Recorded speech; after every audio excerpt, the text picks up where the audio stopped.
Hello, everybody. Mark Schaftlein with you, and this is the Schaftlein Report. It's Thursday's edition, and we're broadcasting from beautiful Irvine, California, and from Long Island, New York. Jeffrey, welcome back. Happy to see you on a Thursday.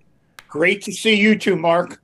Hey, what was your take this morning? Those inflation numbers came out despite the Fed raising interest rates up.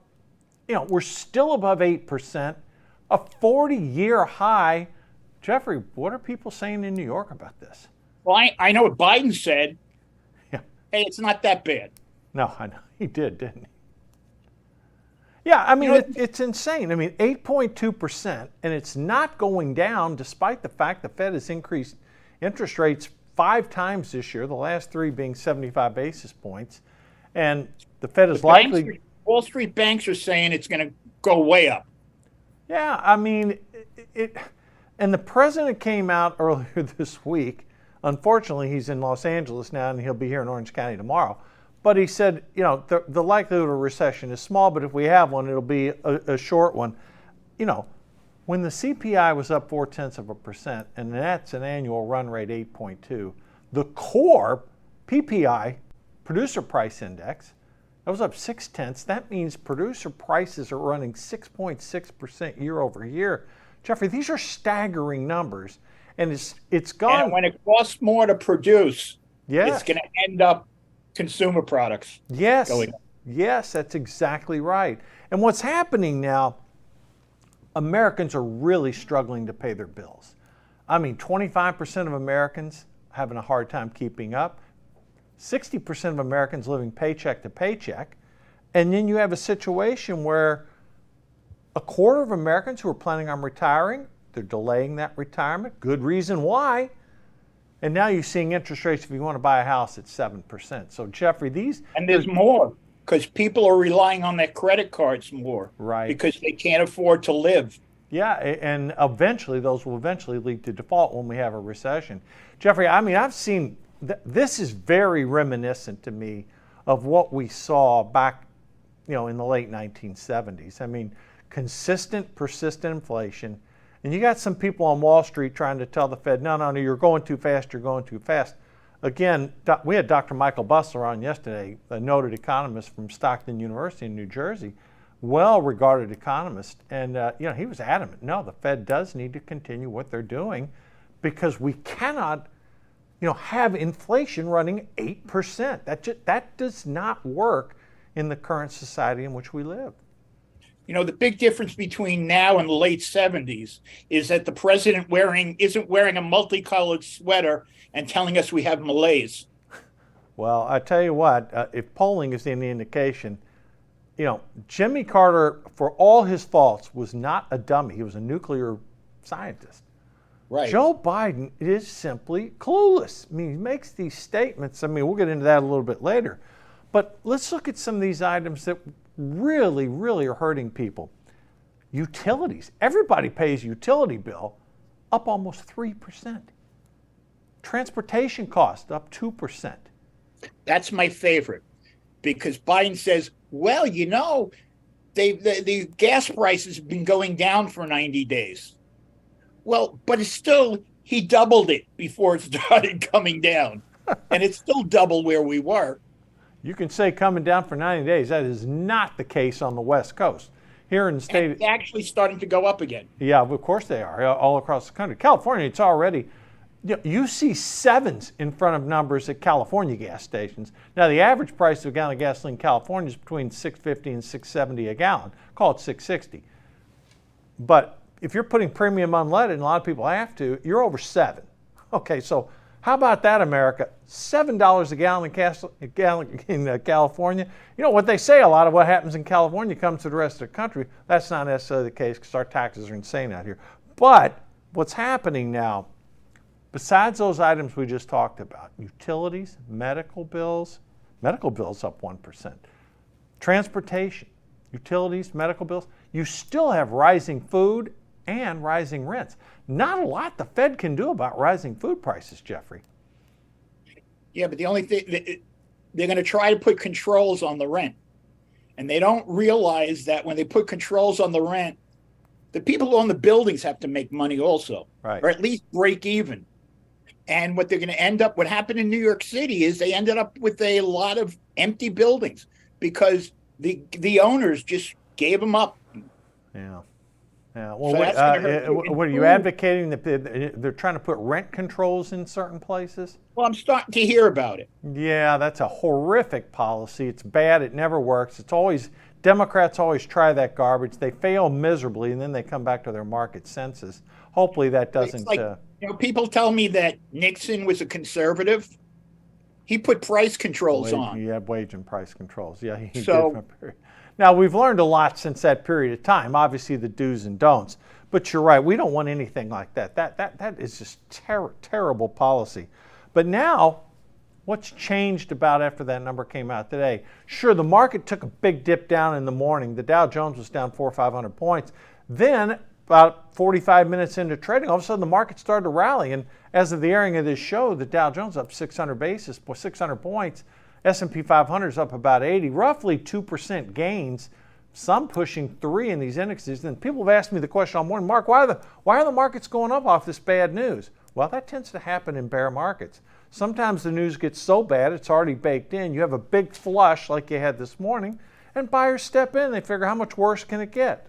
Well, it could get a lot worse, but right. You're making a bet. Now, is this long-term bets? I don't think so, but we could give it all back tomorrow, but likelihood is markets will end up closing up today. They may be up a little bit tomorrow. We'll see how the news plays over the weekend, and then, we'll adjust accordingly on Monday.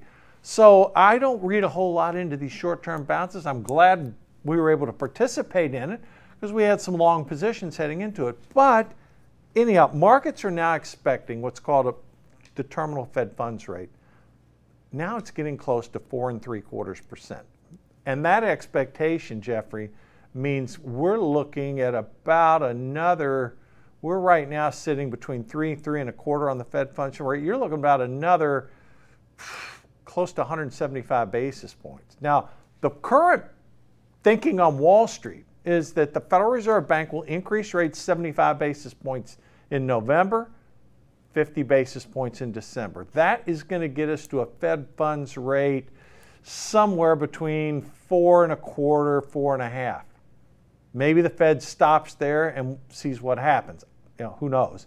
But if these inflation numbers don't start to come down, then it's going to be a real problem. I mean, you could still go up to 75 basis points in December. Could. If it doesn't get better. Yeah, you could. Then you'd be at a 4.5% terminal rate. The question then is, how long do rates have to stay at that level to snuff out inflation? Larry Summers, a noted economist, Larry Summers has been right about a lot of things on this, and Larry Summers is a Democrat, used to be a Treasury Secretary. Summers has said you need the terminal rate of Fed funds to be 5% or higher to crush inflation. Traditionally, that's been the case. You had to get the Fed funds rate up to 5. Well, that's a considerable ways from where we are right now, Jeffrey. And one thing, though, I hear the argument on both sides. Well, they've raised a lot. We don't really know the ramifications of it yet. Well, we got a pretty good idea of the ramifications. Mortgage rates are at 7%. Home purchases are slow. Prices are starting to decline. Certain tech companies are starting to lay off employees, a la Intel and others. But then some segments of the economy are going gangbusters, Jeffrey. So it's really, it seems to be more affecting the high growth technology companies than anything else. I mean, you're looking at airlines, get on a plane, they're 95% full. Yeah, well, but if you look at the rates, I mean, my wife just bought tickets to visit her father in Florida, and it was like $99. Cheap. Yeah, it was cheap, exactly. Airfares are one thing that's come down, shockingly so. But again, I want to sort of put a bow on the economy thing here. We created 263,000 jobs last month. Unemployment's 3.5%. The Fed funds rate's currently hovering 3.25. Okay. There is going to be further adjustments in the economy as these interest rates increase. I think it's totally appropriate for the Fed to do what they've done so far. I'm not discounting some of the people on Wall Street who are talking their book, saying, no, this is going to create all kind of havoc. Maybe, but it hasn't happened yet. And this is still a decent economy, albeit for lower income Americans and middle income Americans, it is crushing their budgets. And that's going along the lines of what you were talking about people living off credit cards. You know, I have friends who are like flipping out because the markets were falling. Today, they're not. No. And I say, you got to understand something. Stocks are a long-term investment. Mm-hmm. If you look at 10 years from now, it's going to be higher than it is now. Or it's going to probably be higher than it was before everything came down. That's the way stock, it goes up and down, but it ends up going up, at least my experience. And I think people freak out too fast. Well, that happens. I mean, there's strong hands and there's weak hands, and those who are in it for short term tend to have weaker hands. Those in it for longer term tend to have stronger hands. The difference this time, Jeffrey, is there's $31 trillion of debt out there in the country that the country owes.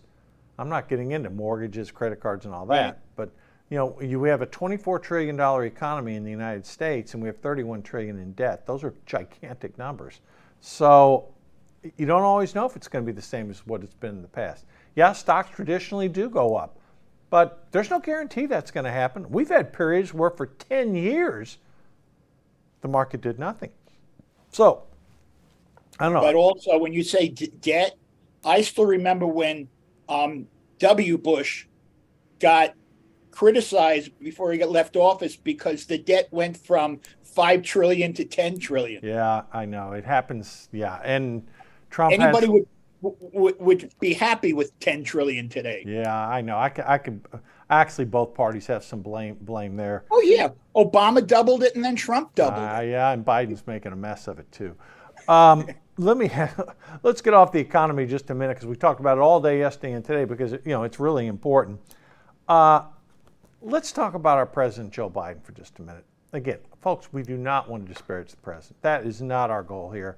He's our president. Even though we disagree with him on virtually everything, he is the president. But his comment yesterday about his son Beau, who passed away back in 2015 from brain cancer, just making up lies, saying his son died in Iraq. That's just not true. His son served in Iraq, served nobly, discharged properly, was Attorney General of Delaware. From everything I've heard about him, a good guy. Why would the president come out and say his son died in Iraq when he knows damn good and well he didn't? Fox News the other day showed a video of all the places that Biden said he came from. That I always went to a black church. He never went to a black church. Right. He always went to a synagogue. He's never been in a synagogue. I mean, you go through all of them and, yes, politicians try to please everyone and try to make people feel like he's part of them. Mm-hmm. But when you do too much, it's just a lie. And people just go, ha, ha, did it again. Right. They look at him and they go, I look at it and I say this. Does he really have the mental capacity to be president? In my opinion, the answer is no. I mean, he just says so many things that just aren't even remote. Like, how could you forget the fact that your son died of brain cancer? I just don't get it. I don't know. He's in L.A. today. He's giving some speech somewhere in L.A. So you driving somewhere else? Yeah, and then they're going to send him down here to Orange County to go to a fundraiser. He's raising some money in L.A. L.A. and Orange County are ripe with big donors, particularly some of the liberal Democrats that live in L.A. That's where campaigns come to raise money. L.A. City Council, though, is under withering criticism. Apparently, the Hispanic lady that ran the council made a lot of disparaging remarks against other minorities. She's been forced to resign. They're looking for the scalp of 2 others. The LA Times comes out today and endorses Karen Bass, a career politician, for mayor. That'll just make things way worse than it is right now. I mean, that whole city up there is an absolute disaster. And yet Biden's having to deal with some of these issues. He called for the resignations. Jeffrey, I know it's LA and not New York, but are these articles resonating any on the East Coast with what's happening out here? Anybody who calls, she called that person's child who is black a monkey. Yeah. She's used horrible racist terms, and anybody like that shouldn't be in office. Yeah, they're coming down on her like a ton of bricks. We've had people in the city council who've done that. You have Warnock, who might win the Senate race in Georgia. I mean, he called the military people that they shouldn't be allowed to have jobs when they come back. Yeah, I mean, he said horrible things about Jews and Christians. He's a total anti-Semite, dysfunctional guy. Has no business even being anywhere near the Senate, and yet that race is virtually tied, plus or minus a point here and there. Jeffrey, I'm going to give you a prediction here. You segue into that perfectly. I think on election night, neither Walker or Warnock will hit the 50% requirement in the state of Georgia, and I think because there's a libertarian in there garnering 3 or 4%. I think it's going to be headed for another runoff in these arcane Georgia laws, similar to what happened after the 2020 election. I think it's going to happen again. And I'll give you a prediction here on the show. I think after all's said and done on election night, Republicans will have won 50 Senate seats. I think the Democrats are going to be at 49. I think this will be the key as to whether they take power. And you could imagine the amount of money that's going to flood into that runoff election.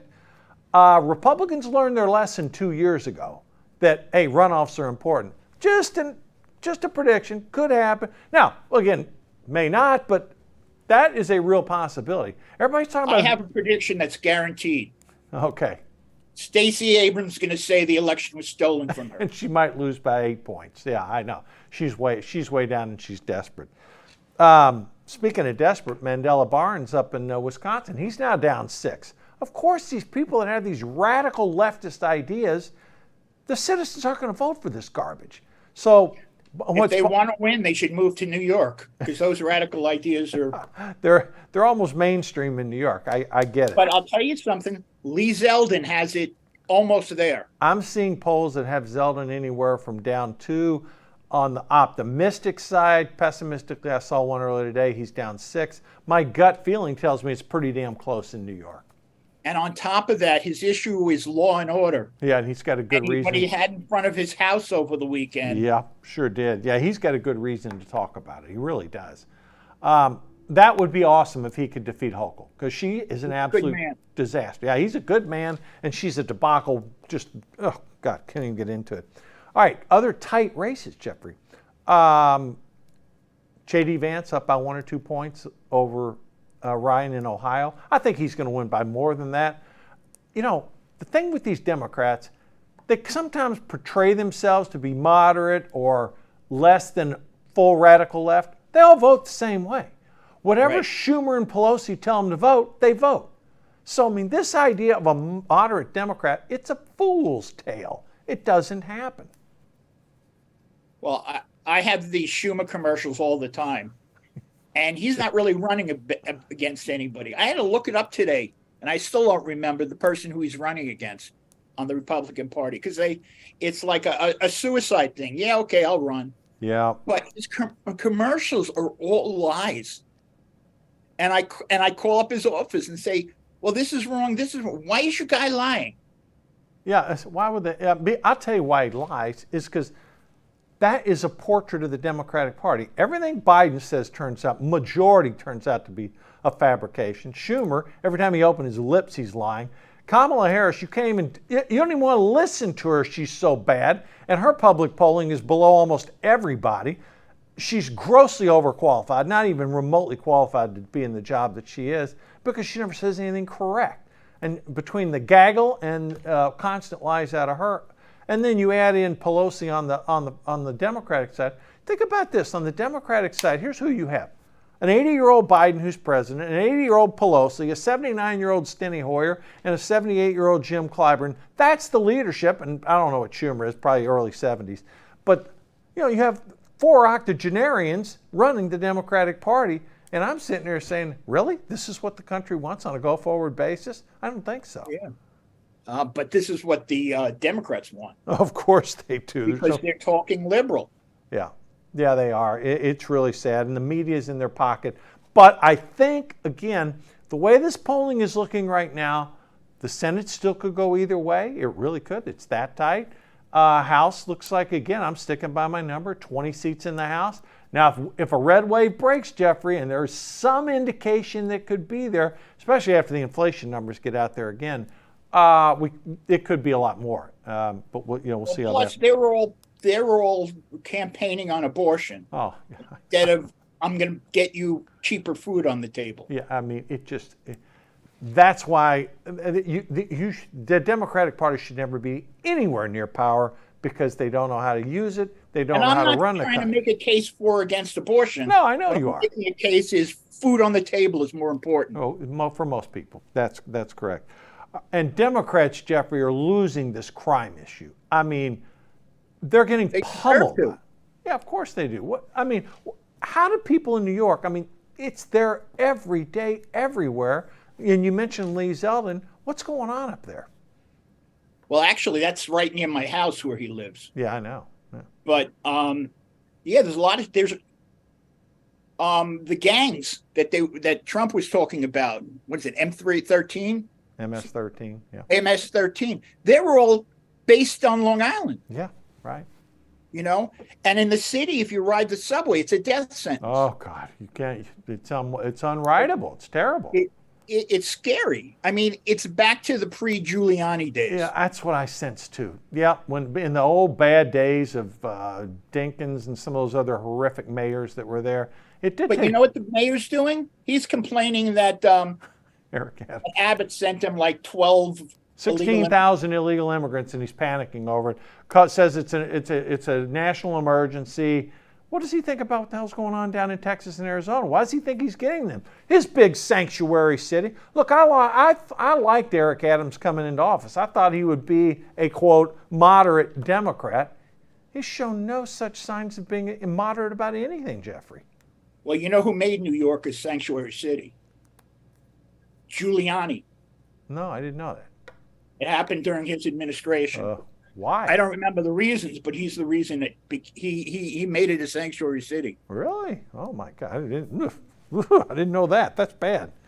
All right, let's talk internationally. We got a few minutes left.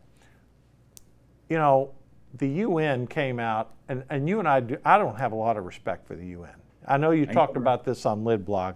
They came out today and said, this Russia needs to return annexed land. Well, first of all, the Ukrainians haven't given up the annexed land that they're talking about.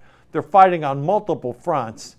Jeffrey, you had an article in Lidblog today about some atrocious comment from some bureaucrat in the UN. I hate wasting airtime on it, but because it was so stupid and represents a globalist view, share it with our audience, if you will. This guy who was the head of basically the global warming agency, the UN, he came out and said that the Russia-Ukraine war might be a blessing because it'll move people towards green energy projects more. Well, there's 20,000 dead in Ukraine, another 75,000 dead in Russia. How can you call anything where almost 100,000 people died is a blessing? It's insane. And the UN's supposed to be a peace organization. Yeah, it's really insane. It bugs me, but then I think about it coming from the UN perspective. Again, there's so many globalists and leftists in that building. It's like a cesspool. It's shocking to me that they even demanded that Russia return Ukrainian soil, but I sort of expected that. Look, Erdogan's talking about trying to hold some peace talks. Putin seemed to warm up to it, but what's the basis for it? I don't know. I see this war continuing to go through the winter. I don't know. It doesn't look like there's any end in sight.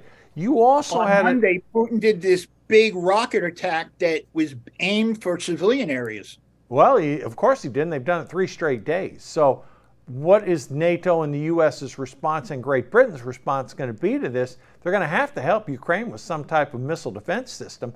Otherwise, these cities are going to continue to get pummeled, and they're not lobbing fire back into Russia. You start planting some of those missiles in Moscow and see if there's a change of heart. You also had an article on Lidblog, Jeffrey, talking about federal dollars, Hunter Biden. Share that with our audience a little bit. Okay. Let me start with, I think that back in May, Biden knew what was going to happen. Biden knew that he was going to lose by a lot, his party. And he hired 2 people so far, $265,000 total. And they're going to work totally on the Hunter thing with our money. But it's really not the Hunter thing. He's really afraid of how they will involve him in the Hunter thing. Of course. Because if Republicans take the House, they're going to go after him. Yeah, they will. Rightfully so. So, and they're talking about they're going to hire much more. And it's like, he's spending our money to save him and his son. That's what corrupt politicians do. Yeah, I mean, that's what's happening. Yeah, I applaud you for putting the article out there. I mean, there's been a lot of, quote, stuff about Hunter Biden. The president was even asked this week if what his reaction would be to his son being indicted. There were some reports earlier this week that he might be indicted for tax fraud and gun concealment. And Biden's response was, "I love my son." It was a non-answer. So, I mean, he said, "I love my son," and he died in Iraq. Yeah, well, he had 2 sons. So, I mean, I don't know if he confused them or what. But we'll see. I don't have high expectations for anything happening on this Hunter Biden thing. It's been dragging on for years. If supposedly the feds have enough evidence to do something, I don't know. This is one where I'm going to say, I'll believe it when I see it. So, well, Tony Bobolinski went public again. Yeah, with more evidence. Yeah, and explain who Tony Bobolinski is for our audience. Tony Bobolinski actually was president of the company that Hunter and one of his friends started. Yeah. So he was very involved with it. Yeah. And he met with Biden a couple of times, Joe, and he's the one who came out and said, "Look, this is all corrupt." Yeah. And the New York Post published it, and our fun social media groups, they threw off any report about it. Yeah. Yeah. Like if you wrote about it, you're out. Yeah, right, exactly.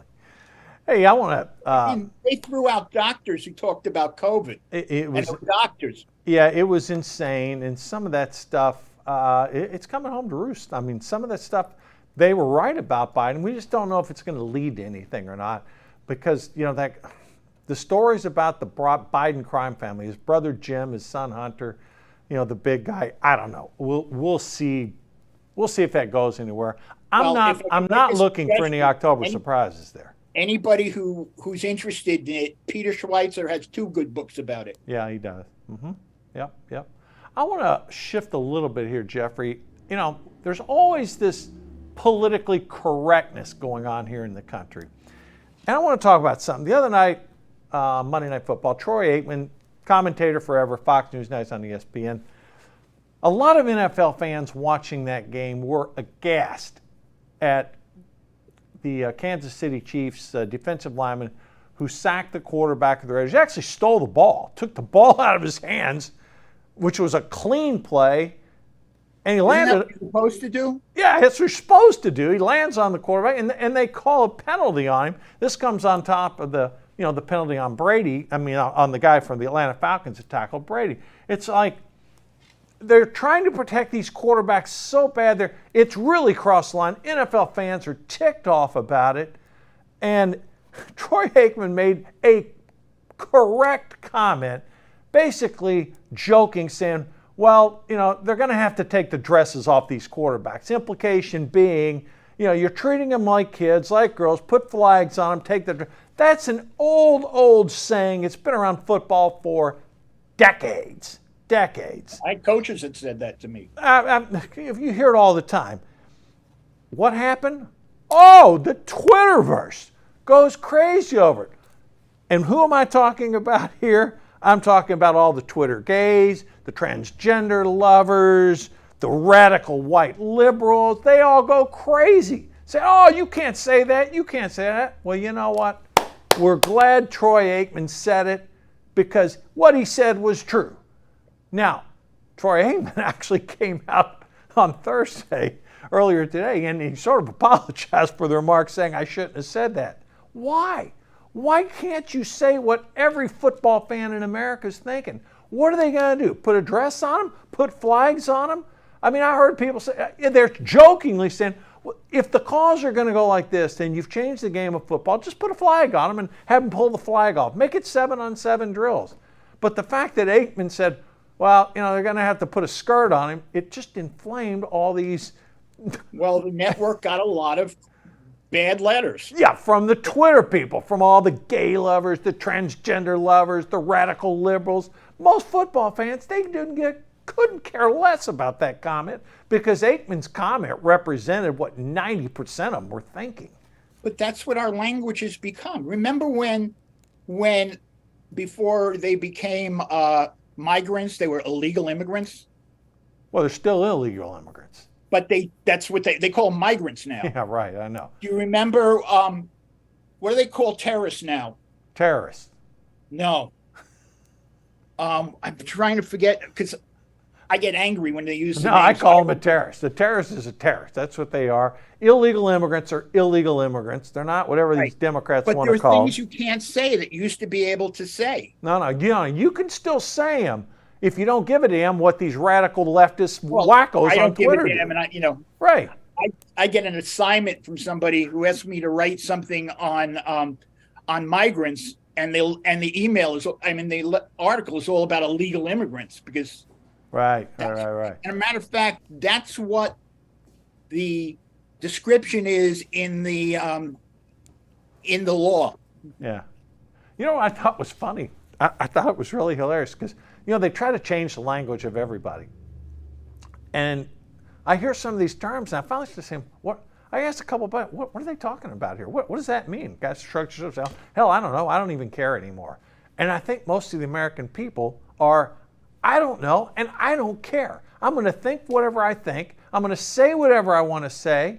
And if they don't like it, then too bad. Be offended. Let me ask you something. What do you think about people not calling Columbus Day becoming Indigenous People Day? It's dumber than a rock. I mean, out here you hear about it because they changed it in Los Angeles. Just the whole county has to go Indigenous People Day. People laugh at it. They really do. That's not one of my favorite. I don't even think it should be a holiday, period. I think we have way too many. I have friends who are Italian, and they look at it as Italian Heritage Day. Right. They do. So, and I don't care if they want to do an Indigenous People Day. Just do it on a different day. Oh, they have so many. We got too many holidays. It is. Cut more of them out. I don't know. To me, that is the liberal I also left. think my birthday should be a national holiday, but that's my opinion. You can celebrate it as a national holiday. All right, we got a minute left. Okay, I always ask you this as we're coming out here. Okay, we tease the left a little bit. Obviously, they're very teasable. They're so sensitive. We don't care. Okay, but we got elections coming up. People say, well, now it's 27 days to election. No, voting actually has started next week. You can start voting in certain states. How do you see it, Jeffrey, coming out here as we head towards? I think that the Republican votes are increasing.